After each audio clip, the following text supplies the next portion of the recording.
로이드 존스 목사님은 어느 시대에나 기독교 신앙의 가장 큰 원수는 종교라고 말합니다. 여러분, 기독교는 종교가 아니라 생명입니다. 기독교는 형식이나 껍데기나 종교 생활이 아니라 믿음을 바탕으로 한 하나님과의 살아있는 인격적인 관계에서 오는 생명입니다. 사단은 언제나 성도들로 하여금 예수 그리스도 안에 있는 이 생명을 잃어버린 채 껍데기만 가지고 종교 생활을 하도록 만듭니다. 그러면 종교와 생명을 어떻게 구분할 수 있습니까? 오늘 예수님은 바리새인으로 종교 생활에 익숙한 니고데모에게 다시 태어나는 거듭남, 참 생명에 대해서 말씀하십니다. 오늘 본문을 기록한 요한은 요한일서 5장 1절부터 3절까지 이렇게 말합니다. 예수께서 그리스도이심을 믿는 자마다 하나님께로부터 난 자니, 오늘 우리가 살필 거듭남이요. 그런데 거듭난 자에게 어떠한 일이 일어나는가? 그 다음을 잘 들어보십시오. 또한 낳으신 이를 사랑하는 자마다 그에게서 난 자를 사랑하느니라. 하나님을 사랑하는 것은 이것이니 우리가 그의 계명들을 지키는 것이라. 그의 계명들은 무거운 것이 아니로다. 생명을 가진 자, 거듭난 자들에게는 하나님의 계명이 무거운 것이 아니라고 말씀하십니다. 종교는 무겁습니다. 형식과 껍데기만 가지고 종교 생활하는 자들에게는 주일 성수가 무겁습니다. 헌신이 무겁습니다. 기도 생활이 무겁습니다. 그런데 거듭난 자에게는 그것이 무겁지가 않습니다. 예배가 행복합니다. 기도와 하나님을 섬기는 것이 기쁨입니다. 이것이 종교와 생명을 구분짓는 중요한 시금석 중에 하나가 됩니다. 여러분, 예배가 무거운 짐이 아니라 기쁨이십니까? 예배 가운데 하나님을 만나고 그 하나님으로 인해 내 영혼이 살아나는 일들을 경험하십니까? 그렇다면 여러분 안에 하나님이 주신 참 생명이 있으신 줄로 믿으시기를 바랍니다. 오늘 본문 1절은 그런데라는 접속으로 시작됩니다. 그런데 바리새인 중에, 즉 오늘 본문은 바로 앞 2장 23절부터 25절의 사건과 연결되어져 있다는 겁니다. 23절을 보십시오. 6월절에 예수께서 예루살렘에 계시니 많은 사람이 그의 행하시는 표적을 보고 그의 이름을 믿었으나, 기적을 보고 많은 이들이 예수님을 믿게 됩니다. 그런데 24절은 예수님이 자신의 몸을 그들에게 의탁하지 않으셨다고 말합니다. 헬라어 성경을 보면 믿었다라는 부분과 의탁하다라는 부분이 똑같은 동사 피스티오, 믿다라는 동사를 사용하고 있습니다. 많은 이들이 기적을 보고 예수님을 믿었습니다. 그런데 예수님은 그들을 믿지 않으십니다. 왜 그럴까요? 25절이 그 이유를 설명합니다. 그 이유는 그가, 예수 그리스도가 친히 사람의 속에 있는 것을 아셨음이니라. 예수님은 사람의 속에 있는 것을 아십니다. 믿는다고 하면서 자신을 따르는 이들의 속을 예수님은 속속들이 아십니다. 예수님의 말씀과 예수님의 존재를 믿는 것이 아니라 육신의 욕망을 채워주는 기적을 보고 예수님을 따르는 것을 예수님이 아십니다. 그들에게 믿음이란 자기 부인이 없는 자기 욕망을 채우는 도구에 불과했습니다. 그래서 예수님은 그들을 믿지 않으십니다. 여러분, 우리가 깨끗하고 순전한 마음으로 주님을 믿지 못할 때 주님도 우리를 믿어주실 수가 없으십니다. 그런데 오늘 본문은 이런 비참한 상태를 뒤집어 놓는 그런데라는 접속으로 시작이 됩니다. 껍데기와 종교에 파묻혀 있던 니고데모에게 참 생명으로 거듭나는 이 신비한 원리를 예수님이 말씀해 주십니다. 오늘 우리 안에 자리 잡은 종교적인 껍데기와 형식들이 깨어지고 예수 그리스도의 생명이 충만하게 누려지는 은혜가 있기를 주님의 이름으로 간절히 축원드립니다. 먼저 니고데모가 어떤 사람이었는지를 살펴보십시다. 1절은 니고데모가 바리새인이었음을 밝히고 있습니다. 당시 바리새인은 구약에 정통할 뿐만 아니라 율법대로 살기 위해 애썼던 자들입니다. 그는 또한 유대인의 지도자입니다. 당시 70명으로 이루어진 유대인의 최고 의결 기관인 사내들인 공회원이었습니다. 10절을 보면 예수님은 니고데모를 이스라엘의 선생으로 부르십니다. 영어 성경을 보면 a teacher가 아니라 the teacher입니다. 한 선생이 아니라 그 선생입니다. 즉 니고데모는 당시 예루살렘에서 큰 명성을 누렸던 알려진 유명한 선생이었던 겁니다. 그런 명성과 힘과 권력과 열심을 가졌던 니고데모가 예수님을 찾아와 말합니다. 2절 말씀 같이 읽겠습니다. 2절입니다. 시작.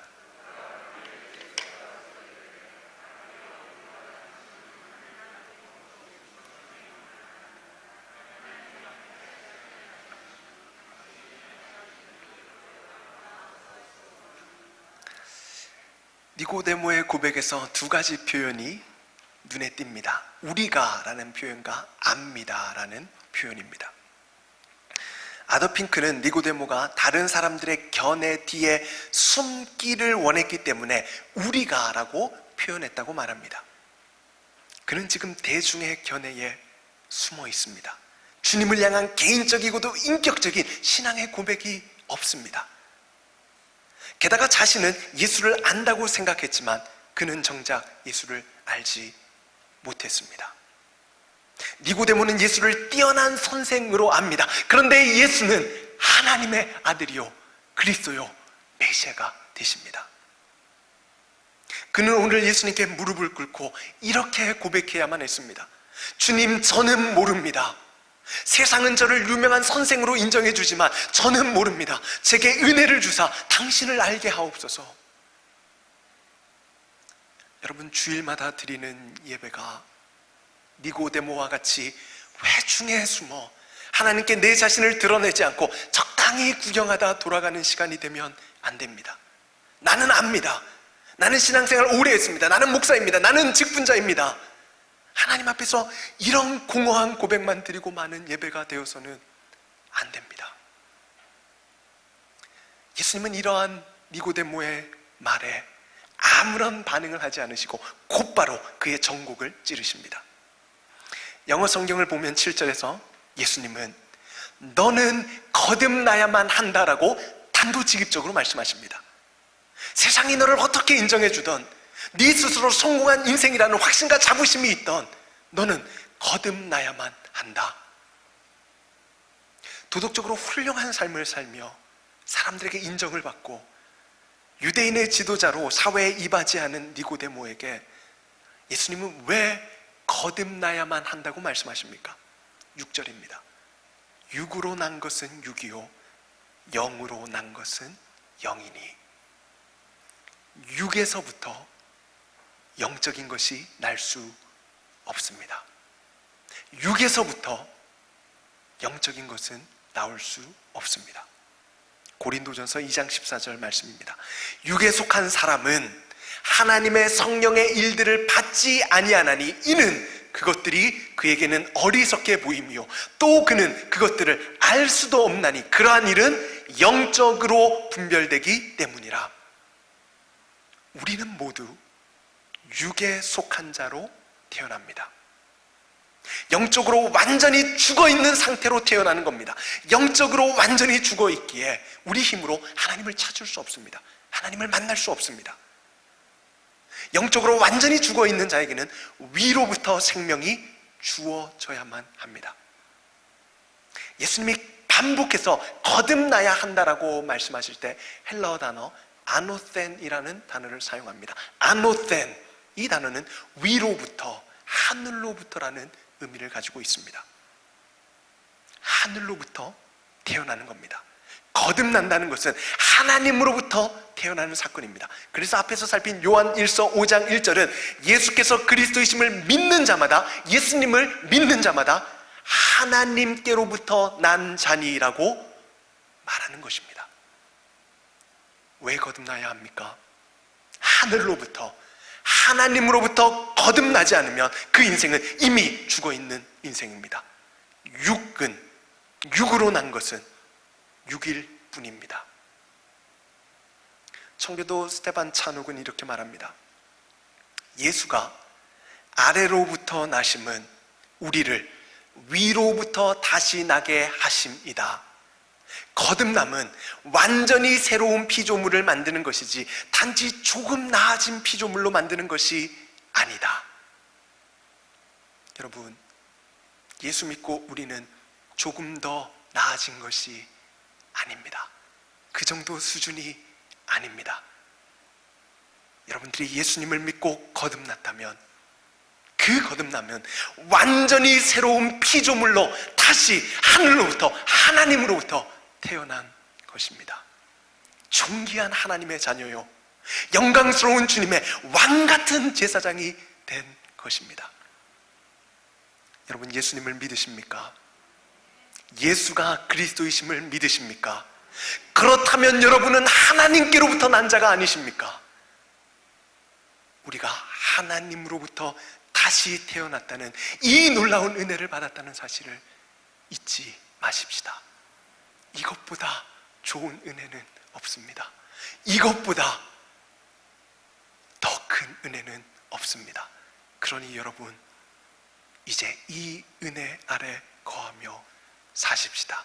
하나님께로부터 난 우리는 하나님의 자녀가 되었고 하나님은 우리의 아버지가 되셨습니다.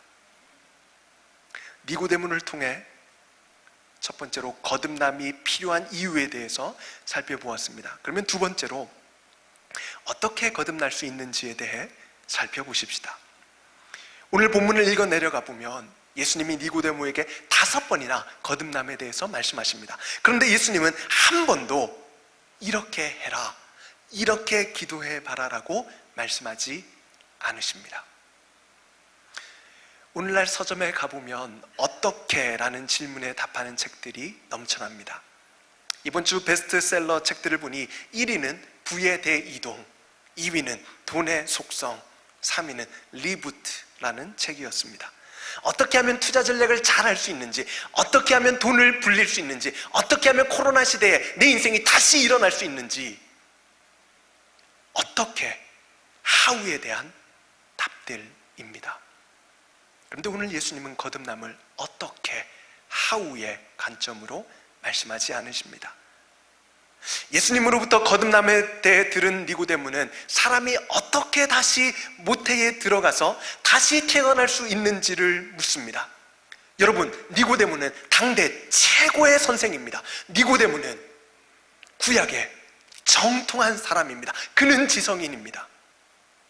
그런 그가 어떻게 이런 일이 일어날 수 있냐고 묻습니다.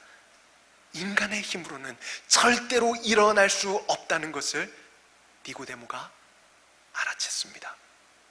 그때 예수님이 말씀해 주십니다.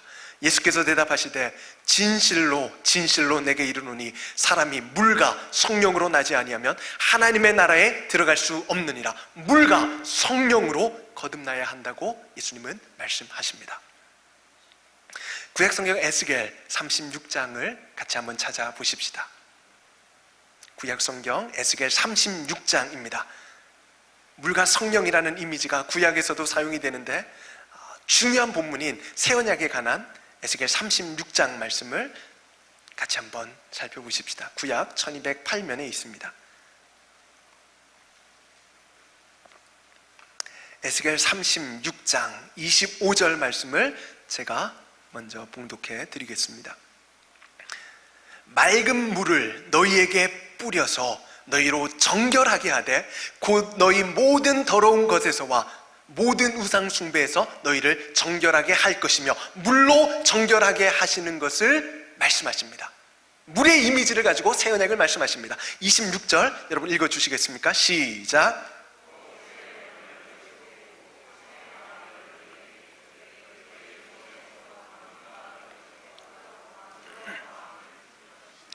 새 영, 성령님을 우리 안에 두시겠다고 말씀하십니다. 물과 성령으로 거듭나는 것입니다.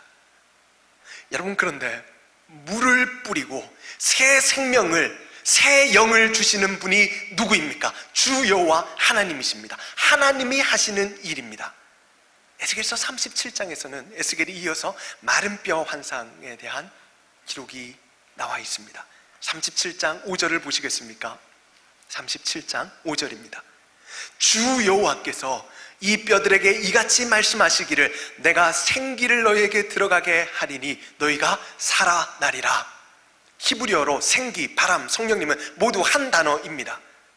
죽어서 말라 비틀어진 뼈들에게 하나님께서 생기를, 성령을 그들 안에 들어가게 하시자 그 마른 뼈들이 살아나 움직일 뿐만 아니라 지극히 큰 군대가 됩니다. 누구의 역사입니까? 하나님의 역사입니다. 전적인 하나님의 역사입니다. 이것이 오늘 예수님이 말씀하시는 바입니다. 물과 성령으로 거듭나야 하는데 이는 전적인 하나님의 역사입니다.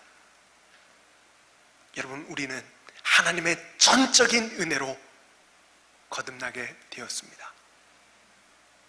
우리가 하나님의 전적인 역사로, 하나님의 전적인 은혜로 거듭나게 된 것이라면 여러분, 우리가 어떻게 하나님 앞에서 교만할 수 있겠습니까? 그 영생에 대해서, 그 신앙에 대해서, 그 믿음에 대해서 어떻게 교만해질 수 있다는 말입니까? 리차드 백스터의 말을 들어보십시오. 교만은 사단의 특성이다. 사단을 많이 대적하면 대적할수록 사단을 가장 덜 닮게 될 것이다. 신자에게 겸손은 여분으로 치사 선택할 수 있는 것이 아니라 새로운 본성의 본질이다. 교만한 그리스도인이란 말은 네모난 삼각형이라는 말처럼 말 자체가 모순이다. 여러분, 거듭남은 전적인 하나님의 역사요 은혜입니다. 우리는 이 일에 겸손할 수밖에 없습니다. 우리는 이 일에 감격할 수밖에 없습니다. 마지막 세 번째로 거듭난 자의 특징에 대해서 살펴보십시다. 3절 말씀 우리 같이 한번 읽겠습니다. 3절입니다. 시작. 예수께서 대답하여 이르시되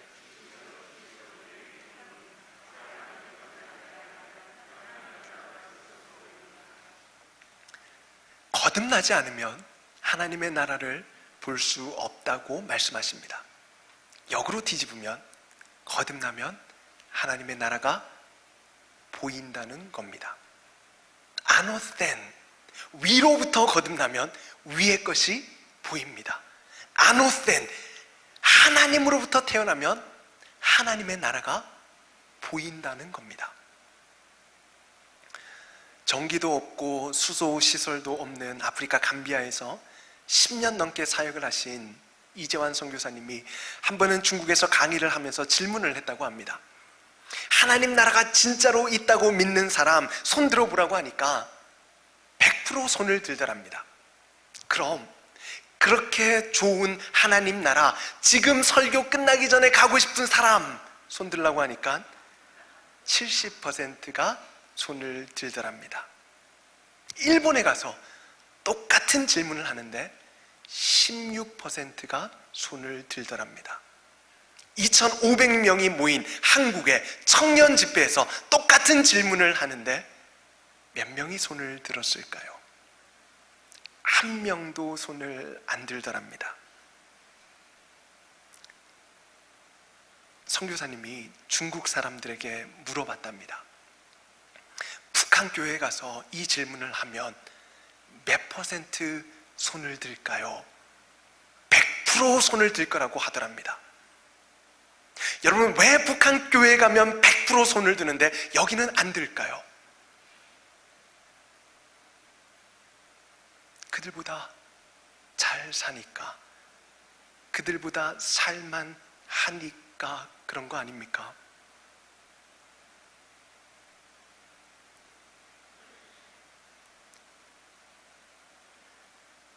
우리의 시야에서 하나님 나라를 자꾸만 잃어버리는 겁니다. 하나님 나라를 보지 못하며 이 땅을 살아가고 있다는 겁니다. 몇 해 전 계산교회 선교대학에 북한 선교를 감당하시는 한 선교사님이 오셔서 강의를 해주신 적이 있습니다. 지금도 북한의 지하교회 성도님들은 얼마나 고생을 하며 모진 핍박 가운데 신앙을 지키는지 모릅니다. 여러분, 북한 성도님들이 과연 무엇을 보며 그 극심한 고통과 고난을 견디는 걸까요? 눈에 보이는 현실이요, 이제 조금만 참으면 이 세상에서 회복될 거야, 부귀영화 누리게 될 거야, 그럴까요? 아닙니다. 그들은 성경이 말하는 하나님 나라, 천국을 바라보며 견디는 겁니다. 그들에게는 하나님 나라가 정말로 보이는 겁니다. 그게 안 보이면 견딜 수가 없습니다. 그게 보이지 않으면 그 고통을 견딜 재간이 없습니다. 성경이 말하는 우리 믿음의 선조들도 그러하지 않았습니까? 히브리서 11장은 믿음의 선조들의 삶을 이렇게 요약합니다. 그들이 이제는 더 나은 본향을 사모하니 곧 하늘에 있는 것이라. 더 나은 본향을 사모하며 살았습니다. 그 본향이 어디입니까? 이 세상입니까? 이 땅의 성공입니까? 이 땅의 부귀영화입니까? 아닙니다. 곧 하늘에 있는 것이라. 하나님 나라, 천국을 본향으로 바라보며 살았다는 겁니다. 모세가 어떻게 그 화려한 왕자의 자리를 버리고 이스라엘 백성들과 함께 고난받기를 택할 수 있었나? 히브리서 기자는 이렇게 말합니다. 그리스도를 위하여 받는 수모를 애굽의 모든 보화보다 더 큰 재물로 여겼으니 이는 상 주심을 바라봄이라. 천국이 보이면 이렇게 살 수 있다는 겁니다. 복음을 위해 자신의 모든 것을 바쳤던 바울이 고백합니다. 만일 그리스도 안에서 우리가 바라는 것이 다만 이 세상의 삶뿐이면 모든 사람 가운데 우리가 더욱 불쌍한 자이리라. 생각건대 현재의 고난은 장차 우리에게 나타날 영광과 좋게 비교할 수 없도다. 현재의 고난은 장차 우리에게 나타날 영광과 좋게 비교할 수 없도다. 여러분, 이것이 성도의 삶입니다.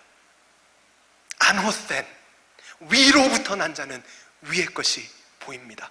안헛된 위로부터 난 자는 위의 것이 땅의 것보다 더 좋아 보입니다.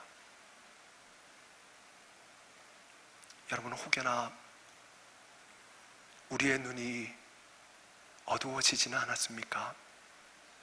안목의 정욕과 이생의 자랑에 우리의 눈이 멀어버린 것은 아닙니까? 하나님 나라가 정녕 보이십니까? 그 하나님 나라를 보며 사십니까? 거듭난 자에게는 보입니다. 거듭남은 우리의 시각을 바꾸어 놓습니다. 고린도후서 5장 17절 말씀입니다. 그런즉 누구든지 그리스도 안에 있으면 새로운 피조물이라. 이전 것은 지나갔으니 보라 새 것이 되었도다. 바울이 거듭남에 대해서 이야기합니다. 로이드 존스 목사님은 여기에서 지나갔다는 것은 사라졌다는 것이 아니라 이전처럼 보지 않는다는 뜻이라고 말합니다. 여러분, 예수 믿고 이전의 모든 문제들이 다 사라지셨습니까? 여전히 우리에게 이해할 수 없는 고통과 눈물의 문제들이 우리의 삶과 우리의 가정에 버젓이 존재하고 있지 않습니까? 그러면 과연 무엇이 달라진 겁니까? 그 문제를 이전처럼 보지 않습니다. 그 문제를 이전처럼 원망과 두려움과 절망으로 보지 않고 그 문제 안에서 하나님의 뜻을, 하나님의 연단을, 하나님의 징계와 부르심을, 무엇보다 그 안에서 하나님의 나라를 봅니다. 거듭난 자에게는 하나님의 나라가 보입니다. 여러분, 하나님의 나라가 보이십니까? 8절에서 예수님은 또한 거듭난 자의 특징을 바람에 비유해서 설명하십니다. 8절 말씀 같이 읽고 말씀을 정리하겠습니다. 8절입니다. 시작.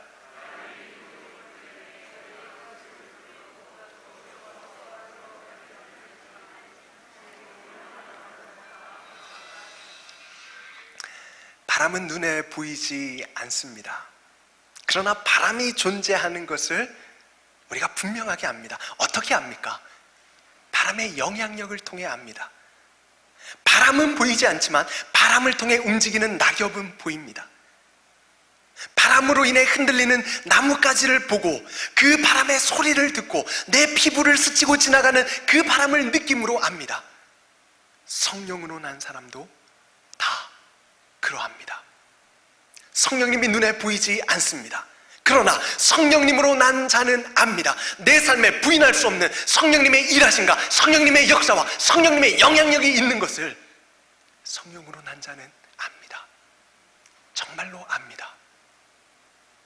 내 안에서 역사하시는 성령님을 통해 하나님의 말씀이 믿어집니다. 내 안에서 역사하시는 성령님을 통해 하나님을 더 알고 싶고 하나님을 더 사랑하고 싶어집니다. 성령님을 통해 하나님의 말씀대로 살고 싶어집니다. 성령님을 통해 용서하게 됩니다. 사랑하게 됩니다. 사랑과 희락과 화평과 오래 참음과 같은 성령의 열매들이 내 삶에서 맺혀집니다. 그게 보입니다. 그게 보입니다. 이 모든 것이 내 안에서 역사하시는 성령님의 역사인 것을, 성령님의 역사인 것을 성령으로 난 자는 압니다. 오늘 본문 9절 이후로 더 이상 니고데모의 말은 기록되어져 있지 않습니다. 니고데모는 어떻게 되었을까요? 요한복음 19장을 보면 그는 값진 모략을 가지고 십자가에서 죽으신 예수님의 장례를 치릅니다. 사람의 시선이 두려워 밤에 예수를 찾아왔던 그가 공개적으로 예수님에 대한 사랑과 존경을 나타냅니다. 성령으로 거듭난 니고데모는 더 이상 사람을 두려워하는 이 땅의 삶이 아닌 하나님 나라를 바라보는 하늘의 삶을 살았던 것입니다. 로마서 8장 9절은 말합니다. 누구든지 그리스도의 영이 없으면 그리스도의 사람이 아니라 성령님이 계시지 않는 그리스도인은 없습니다. 예수를 주로 시인하는 심령 안에 성령님이 계십니다. 그 성령님은 바람과 같이 역사하십니다. 바람과 같이 우리의 삶을 변화시켜 가십니다. 썩어질 것에 매여 사는 이 땅의 삶이 아닌 하늘의 삶으로 돈과 사랑과 쾌락의 종이 되어 그것들에 벌벌 떠는 비참한 삶이 아닌 날마다 하나님 나라를 바라보는 영광스러운 삶으로 성령님이 바람과 같이 우리의 인생을 변화시켜 가십니다. 성령으로 난 사람은 다 그러합니다. 성령으로 난 사람은 다 그러합니다.